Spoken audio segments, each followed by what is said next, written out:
Woo! Wow, that's good news, right? That you and I are children of the Most High God. So good. Let's pray together. God, thank you for adopting us as sons and daughters of yours because of the work of Jesus. Help us to cling to your work in our lives as our great hope. In Jesus' name, amen. So Rob, drummer man, stay with me here for a minute. Grab that red mic. Mr. Tim on the board, grab the red mic. Here we go. So we gathered to pray this morning. Mike's back in the house. We're really glad for that. And but also, really glad that Mike has done the hard work of preparing a great team that filled in while he was gone, right?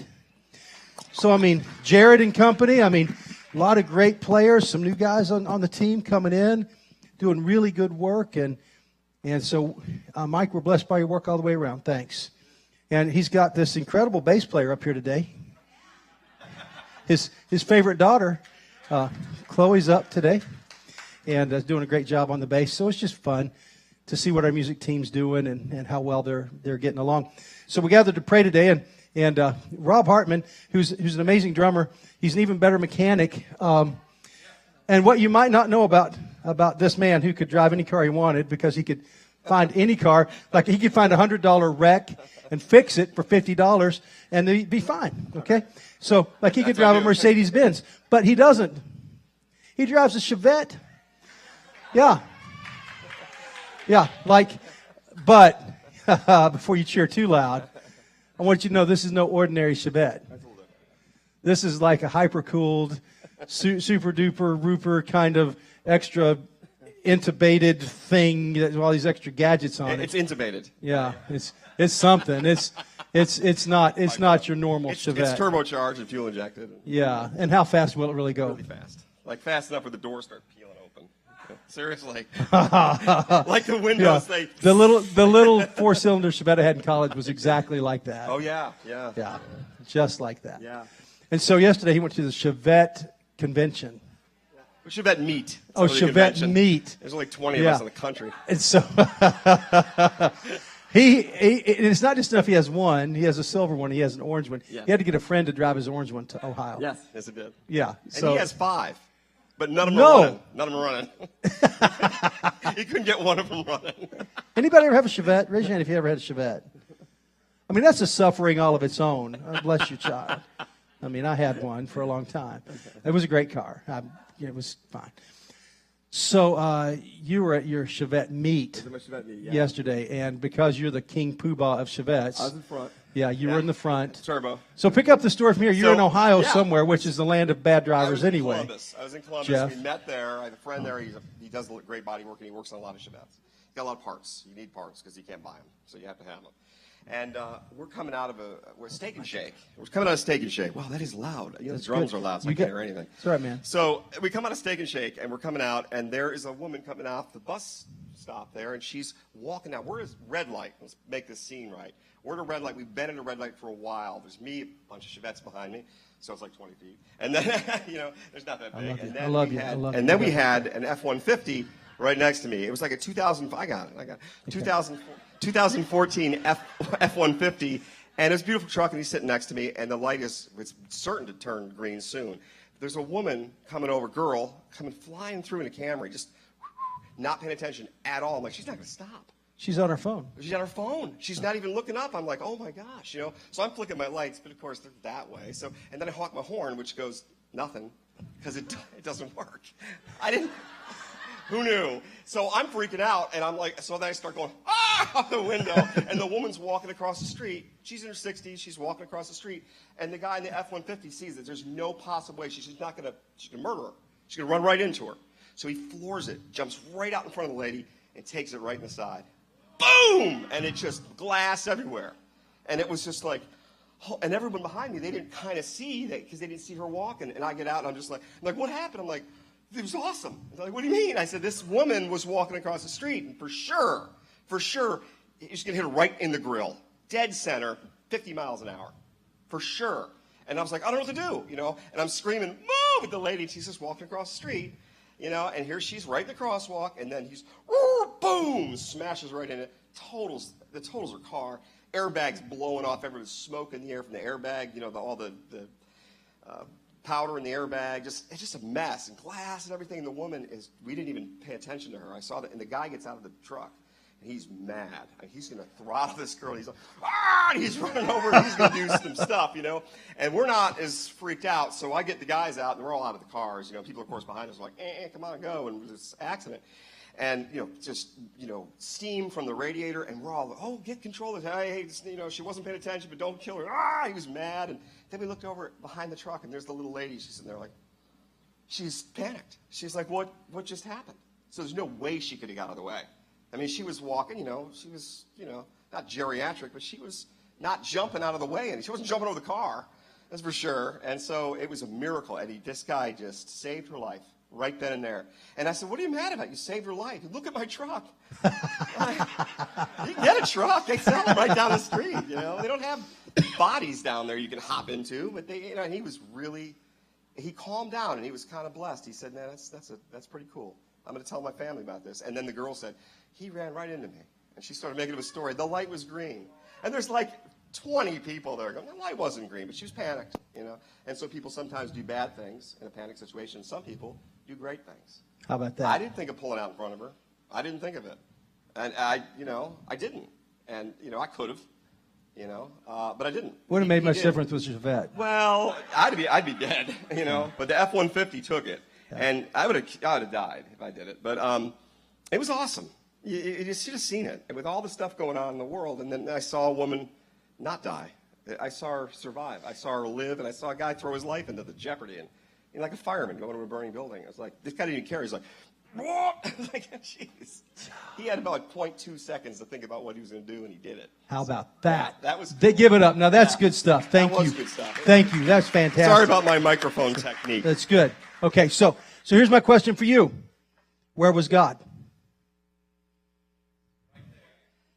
Maybe driving an F-150. I don't know. But God was right in the middle of it. If you're going to blame all the bad stuff in the world on God, then you better blame the good stuff on God too. Hear me? Hear me? Everyday miracles?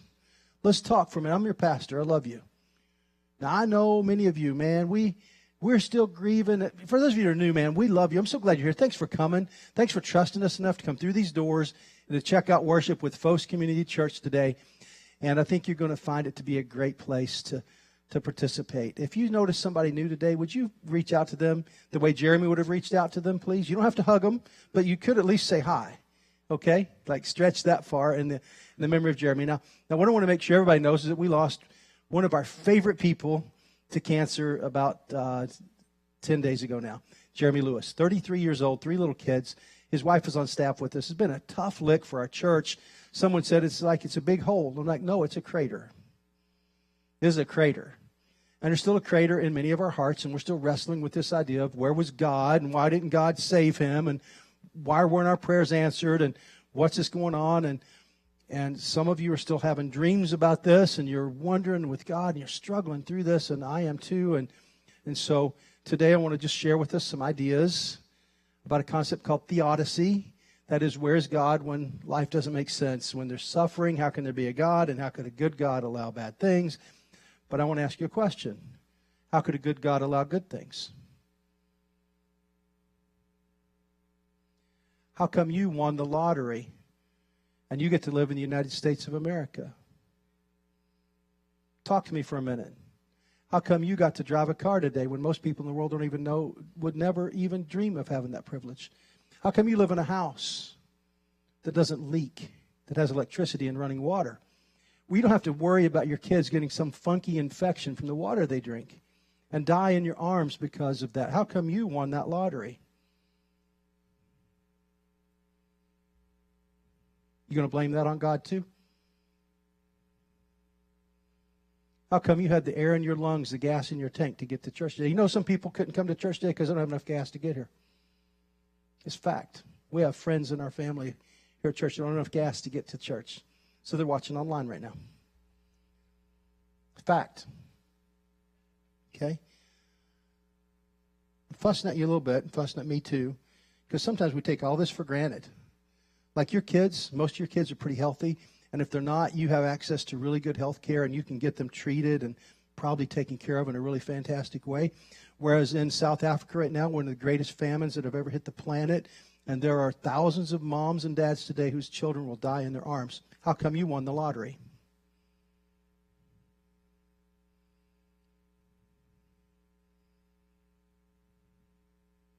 This isn't to make you feel bad. This is to bring perspective. To understand that what we take so for granted should not be taken for granted. That F-150 driver yesterday, somehow, he may not even know God. Or at least he wouldn't claim to, maybe. I don't know him. Maybe he's a deeply devoted Christ follower. I have no idea. I heard our preacher cuss once. I'm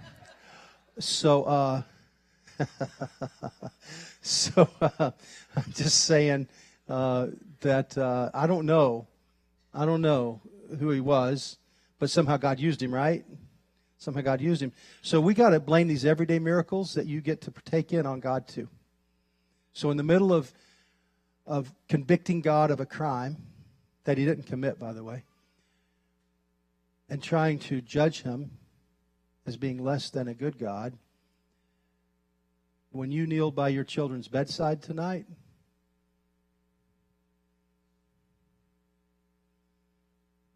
how come you get to?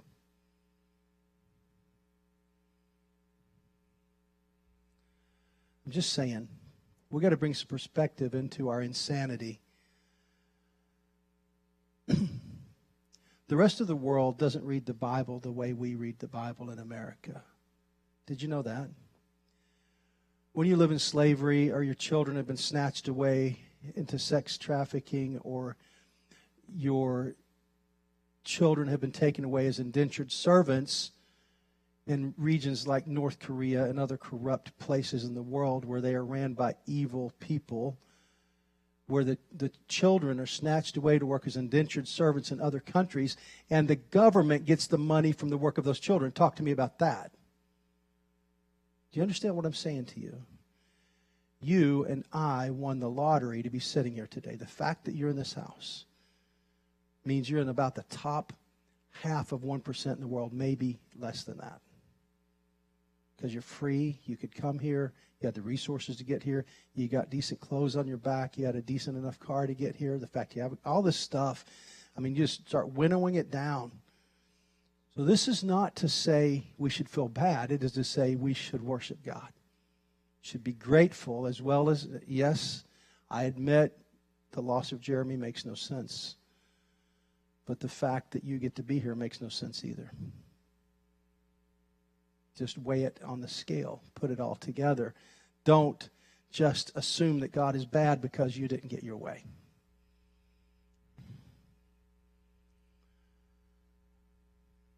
It's too strong, isn't it? That's why I'm sitting down.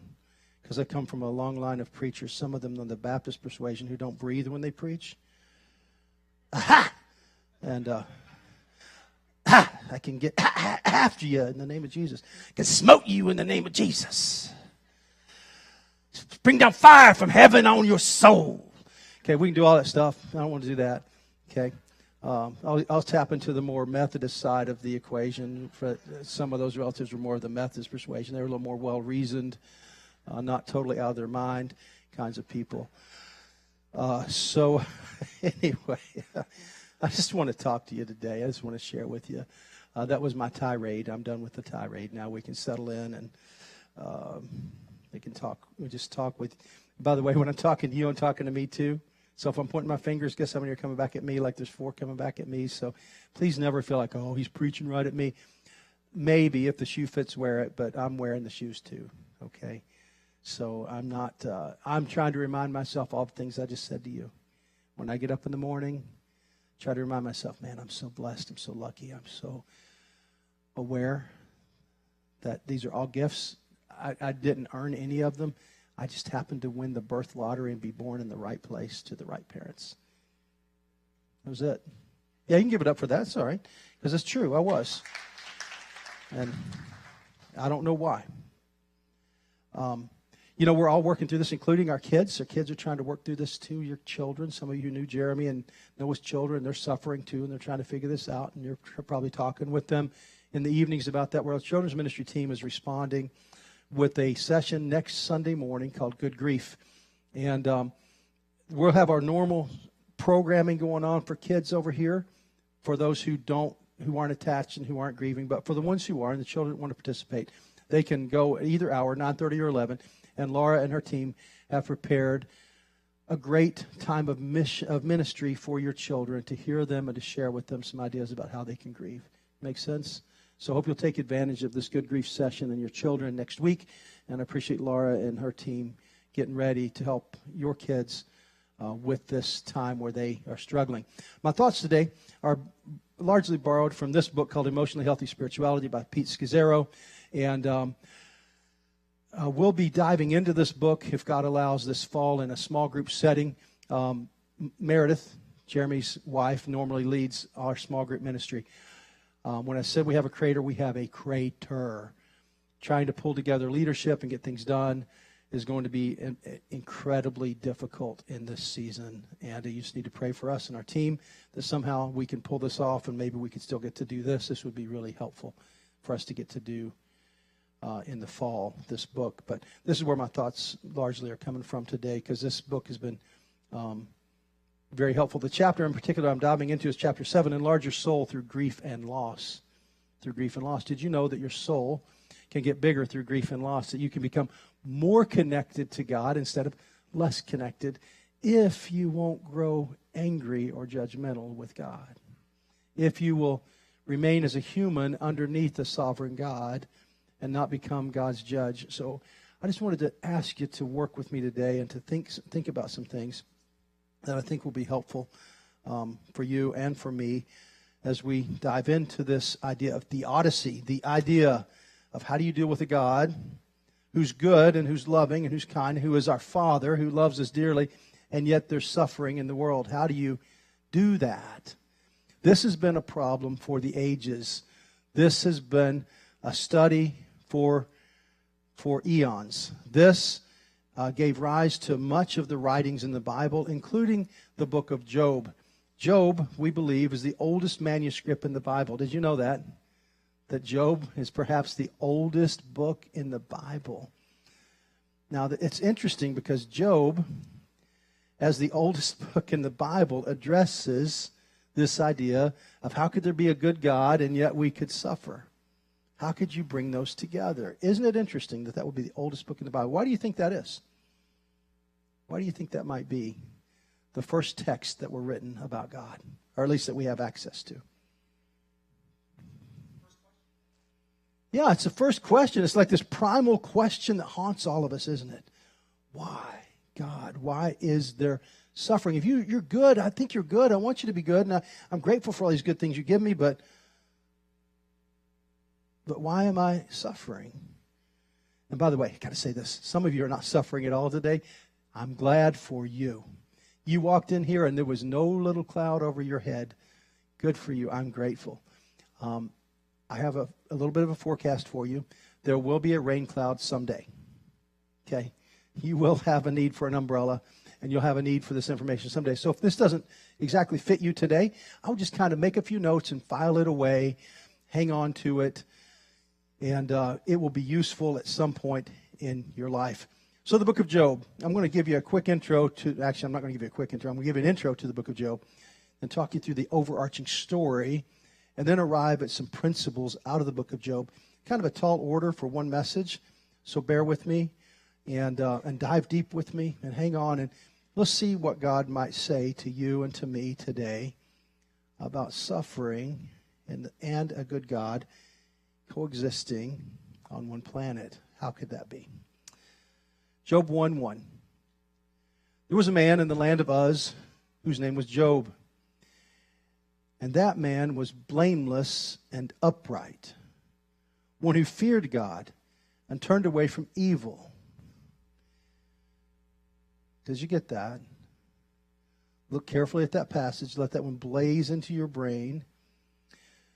Job was a good guy. As Job was What's it tell us? He was blameless and he was upright, one who feared God and turned away from evil. He's a really good man. He's a good man. He's righteous. The reason I chose this text today is because I believe in our midst, many of us equate that same idea to Jeremy. Good man. As far as we know, upright. Sure, he had flaws. Most of them we don't know. Probably less flaws than our preacher. Okay? So how could that happen? That a good man would suffer. That a good man would die. It would defy our prayers. It would defy our desires. It would defy what we would define as God being good to give us what we want, which seemed like a reasonable request, right? So let's dive into this just a little bit. There was a man in the land of Uz whose name was Job. He was blameless.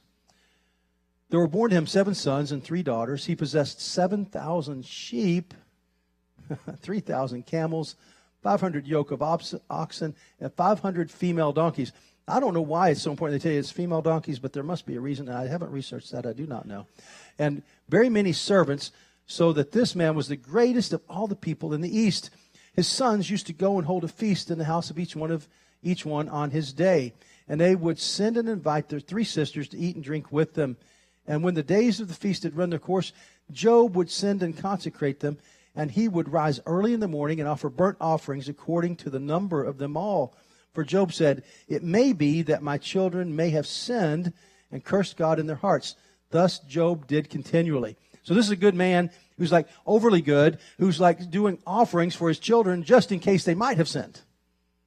Any of you guys do that? You pray for your kids just in case they might have sinned? I mean, you know what I'm talking about. So this guy's like overdoing it. He's over the top. He's a curve wrecker. He's like the best of the best. He's better than all the rest. And his Bible's telling you so, and he's blessed beyond belief, and he's got 3,000 camels, which were these, it would be like having 3,000, Rolls Royces in your driveway or something. It's crazy. Like, these are incredibly valuable animals that are animals of prestige and honor. This is an incredibly wealthy, righteous man. We're still in the first chapter, and here we go. There was a day when the sons of God came to present themselves before the Lord, and Satan also came among them. Hebrew scriptures also call Satan the adversary. The adversary. The Lord said to Satan, "From where have you come?" Satan answered the Lord and said, "From going to and fro on the earth, and from walking up and down on it." You ever heard that scripture before? I should do a whole sermon on that. Satan walking up and down on the earth. That's a funky term. And the Lord said to Satan, this is a conversation in heaven. This is something we can't see. "Have you considered my servant Job, that there is none like him on the earth, a blameless and upright man who fears God and turns away from evil?" Then Satan answered the Lord and said, "Does Job fear God for no reason?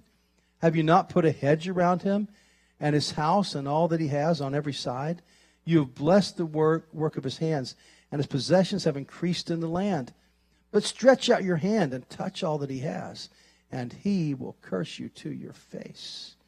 And the Lord said to Satan, "Behold, all that he has is in your hand. Only against him do not stretch out your hand." So Satan went out from the presence of the Lord. I got problems here in this text.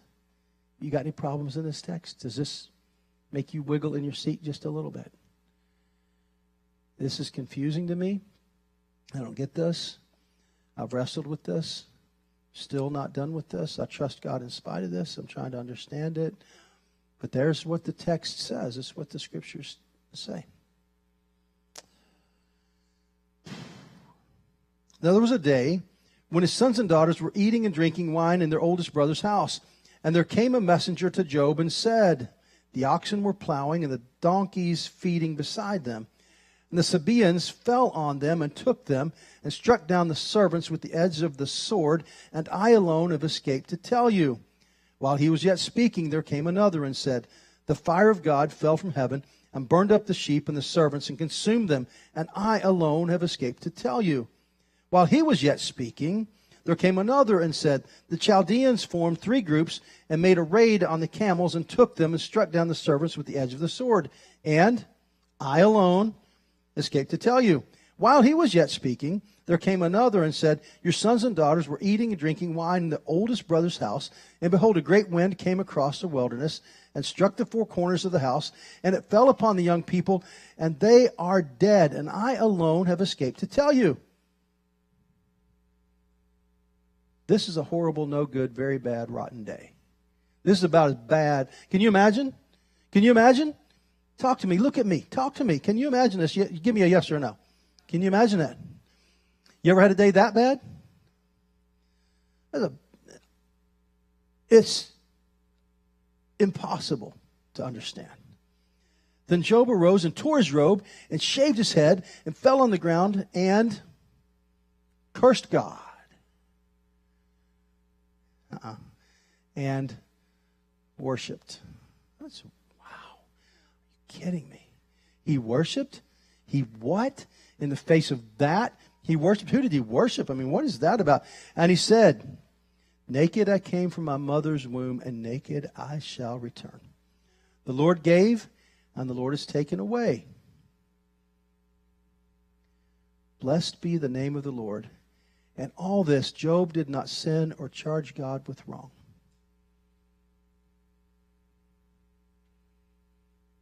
Let me ask you to do a self-check. How are you doing in that category?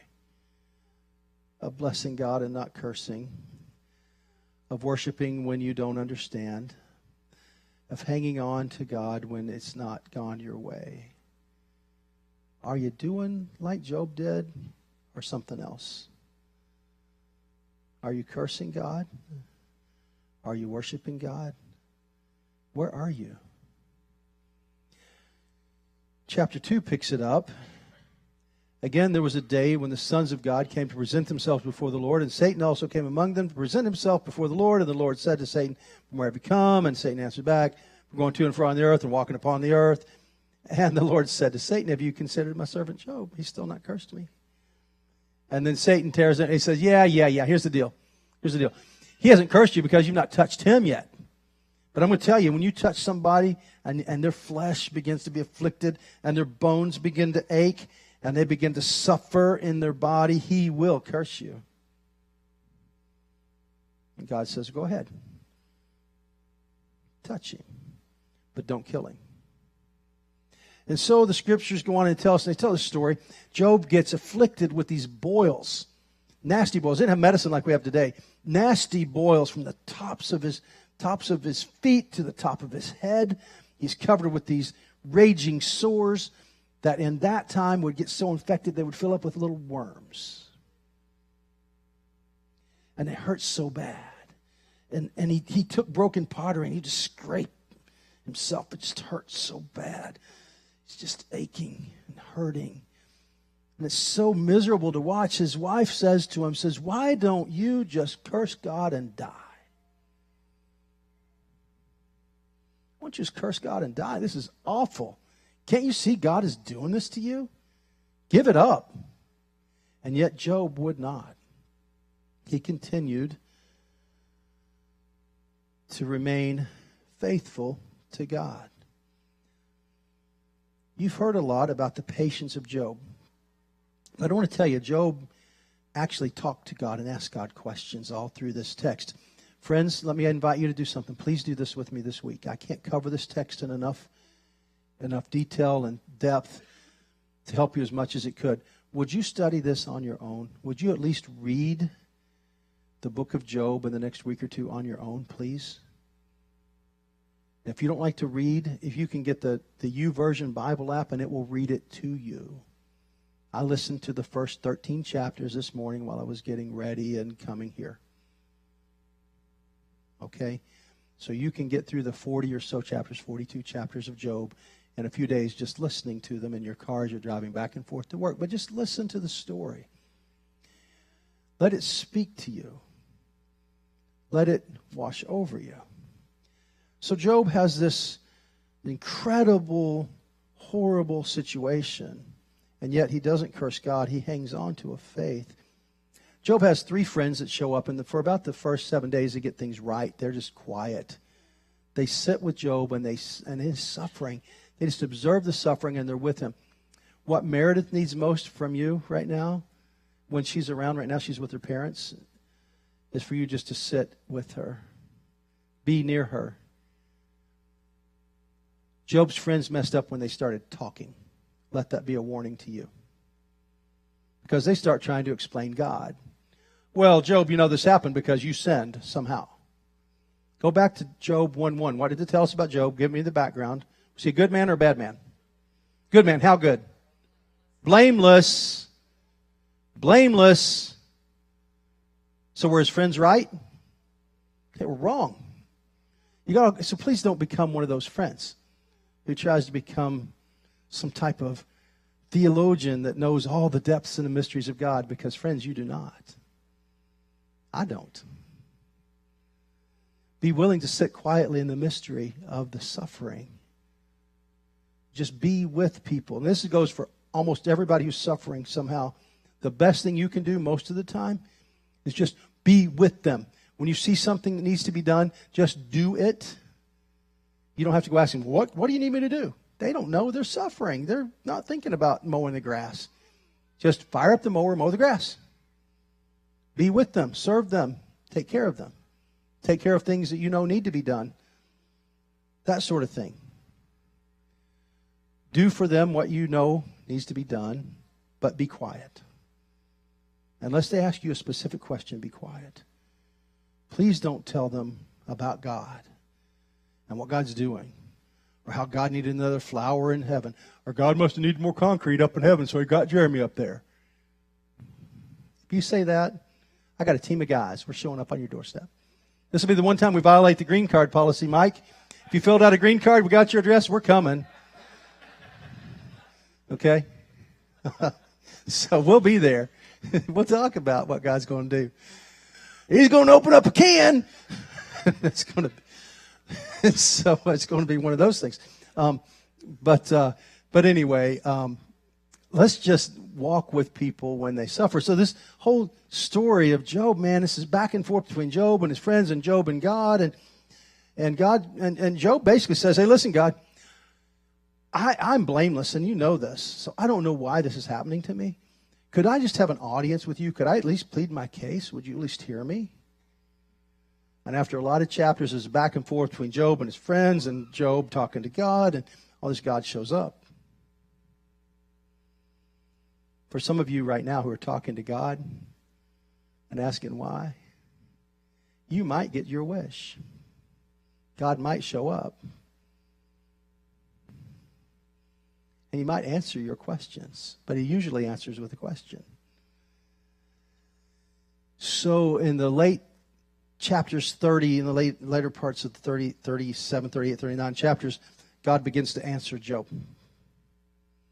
But he does this. He says, okay, Job, so you're so smart and you're judging me. So let me ask you some questions. And he says to Job, stand before me like a man. How would you like that to be your case?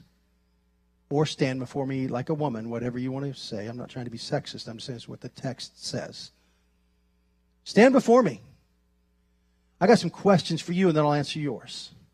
So where do I keep the wind? Where's the snow kept? Have you considered my great creations like Leviathan? We still don't know what Leviathan was. We don't know what that creature was. But it must have been magnificent, something that Job and his contemporaries knew of. Have you considered Leviathan? This great creature I created. How magnificent. How did I do that? And he basically says to Job, and if you can't answer these trivial questions, what right do you have to judge me? And Job gets it. He says, I'm just a man. Let me be quiet. I'm done. I'm undone. Because I know now that you are God in heaven and I am not. And see, friends, this is the proper place for us to come to. It's okay to embrace your suffering. But in our suffering, in our questions, let's not judge God. Here's a few principles to learn from this deal that Job's been through, so a few ideas. I'm not going to be able to go into any of them. I've taken too long already on this text part. Number one, pay attention to your suffering. Don't brush it aside. Own it deeply. Let it process in your soul. There's two things that are going on among us right now. Some of you are brushing it all aside. Life's not a big deal. And you go to the first part of my message. Well, I'm so blessed. I don't, it's okay. And you hang out there. I'm just reminding you you're blessed, but I'm not telling you shouldn't grieve. Okay? Does that make sense? It's a weird tension. Recognize that you're blessed and that God has provided and all that. But also grieve too. But let's not grieve as people without hope. In the middle of all this, work through this. If you need to journal. If you need to get with some friends, get with some friends. But somehow process your grief. Don't sit on it. Don't just can it or ignore it, but pay attention. The second thing you do is you wait in the confusing in between our grief and maybe an answer. And I'm going to tell you right now, I don't think you're going to get an answer to why. I don't think we'll ever know why this happened to Jeremy. I just don't think God owes it to us. I don't think he has to answer it. So, you wait. You embrace the gift of your limits, that you know that you're human and not God. You have a limit on your knowledge, a limit on what you can do, a limited power. Do what you can within your limits. But embrace your limits and just stop there. Climb the ladder of humility. There's a whole idea that we have to become more humble to hear from God and to be used by God. And then let the old birth the new. You see, in Christianity, before there's a resurrection, there's a death. There's a time of grieving. Before you see the fruit of what happened, there's this time of enormous suffering. Before the fruit of the resurrection of Christ became apparent, there was a deep suffering. I don't know if I'll ever see all the fruits that were sown and what's happened. But I know in the Christian worldview that before there's a resurrection, there's a death. Before there's an Easter, there's a Good Friday. You see, this is the process. This is how it works in life. And I want to introduce you to one quick concept. I don't have long to go into this, so let me just say this. When we start following Christ, usually we have this burst of light. Something comes into us, and we say, I'm going to follow Jesus, and I love him, and he loves me. We have this mushy love affair thing going on with God, and it's really cool, and it's a great way to start. It's very romantic. And in that romance with God, we assume the contract that we're making with him. We step into kind of a contractual arrangement is that if I'm good, then God will bless me, right? I'll be protected from all evil. Nothing bad will ever happen to me. And that works for a while until we hit a moment like this.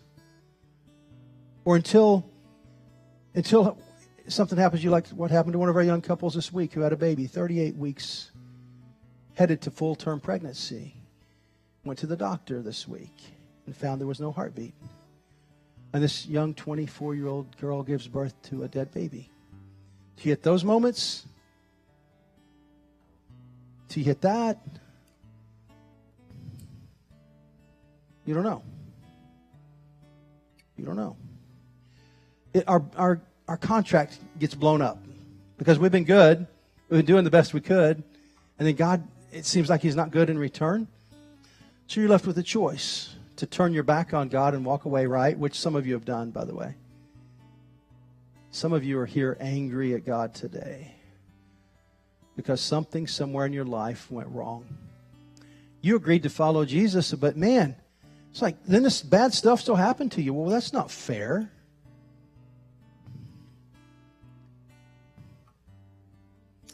Part of what Job teaches us is that God isn't fair. Nor does he have to be fair. He's a mystery. And he's bigger than us.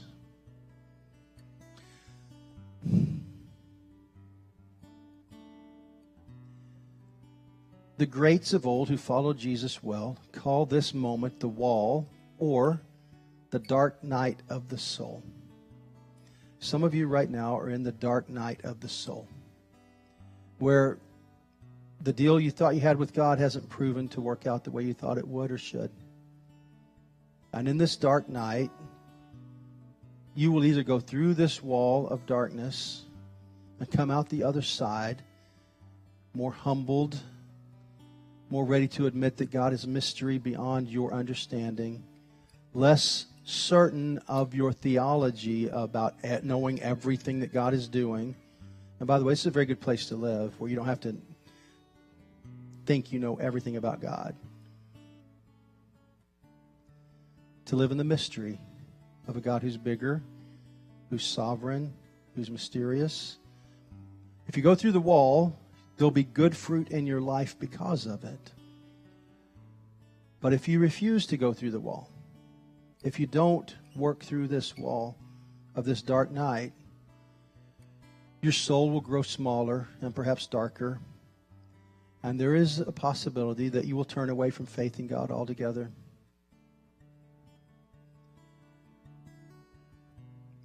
I don't know of any genuine Christ follower who hasn't faced the dark night of the soul.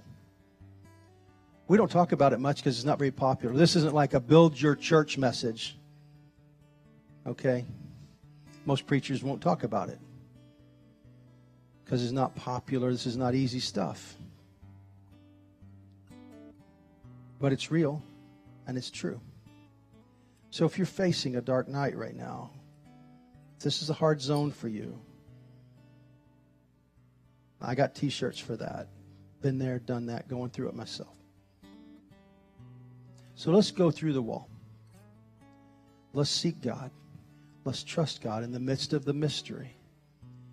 Let's wait on it. Let's process the mystery as much as we can. Don't run from it. Don't try to hide from it.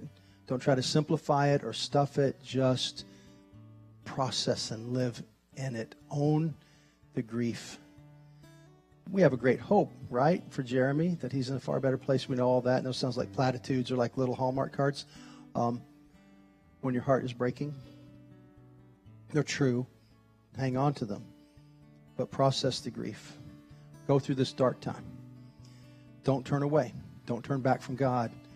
Submit to God. The end of Job, by the way. I got to read this to you. This is pretty cool. This doesn't always happen, but sometimes it does. Job 42, 10 through 17, the end of the book.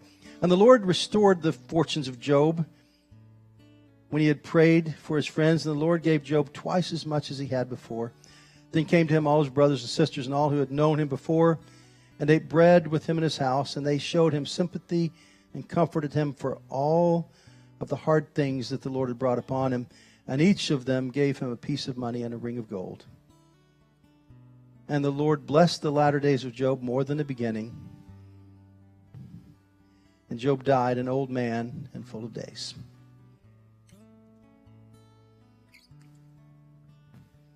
Still a lot of grief in that story. A mystery to be embraced. A God to be loved in spite of the fact we don't understand. A dark night to walk through. A wall to move through. Will you do that with me? Will you please just commit right now to go through the wall with me, to walk through this with me, to not giving up on God, to embrace the mystery, to come out the other side as people who believe in God even more than we did before. I'll leave you with the words of Jesus, John 12:24. Jesus said this, I tell you the truth, unless a kernel of wheat falls into the ground and dies, it remains only a single seed. But if it dies, it produces many seeds. So may our suffering and going through this wall produce many seeds of faith, not only for ourselves, but for others in the years to come. Let's pray together.